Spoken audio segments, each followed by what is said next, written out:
Welcome back to the show, Laura. Thank you. Thank you again. From time to time, I'm going to ask you to introduce yourself again. Okay. I'm Laura, a mortgage advisor from Lighthouse Financial. We deal a lot with first home buyers, next home buyers, investors.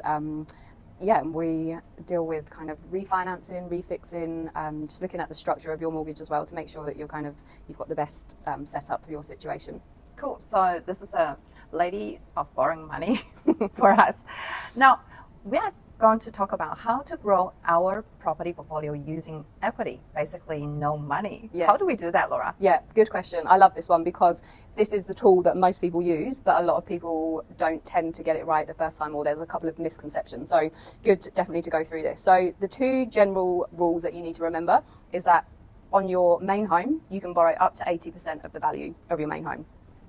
If you're buying an investment property, you can borrow up to 70% of the value of that property. So what we typically tend to find is especially when you're buying your first investment, if you don't have a cash deposit to put in, people will use the equity that they've got in their main home. So let's say you've got a home that's worth $1 million. 80% of $1 million being $800,000 that you can borrow against that property. If you've got an existing mortgage of $500,000, that means you've got $300,000 buffer there of what we call usable equity. So what you would then do is you apply at your existing bank that has the security over your main home, and you do a top up, and then that acts as your 30% deposit to buy your investment property. So you can essentially do what we call 100% debt lending. So let's say you buy an investment for $600,000. You can borrow that whole $600,000. You don't need to put any cash into it. You borrow the whole 600. You borrow 180 from your main home, being the 30%, and then 420 secured against the investment property. That's the 70% of the... being 70% of 600, yeah.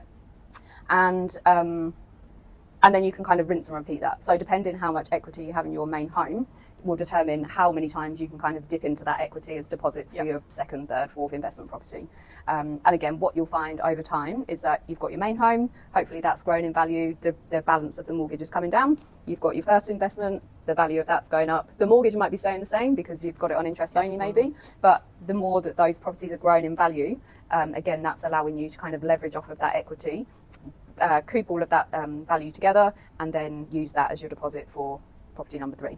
How does it look like with different banks? Would the first investment property with the same bank as the main home? Not necessarily. So if you're borrowing the deposit against your home, there's always going to be an element of having the lending with the same bank. So let's say you have your main home at ANZ. Yeah. We will still need to apply at ANZ just for the deposit top up. Yeah. But that's not to say that you can't then have your investment property mortgaged at BNZ. Yeah. And they will take security over that house, and the 70% of the loan, the 420, that will be at BNZ, and you're just topping up your ANZ mortgage by the 180 to get to that deposit. Yeah.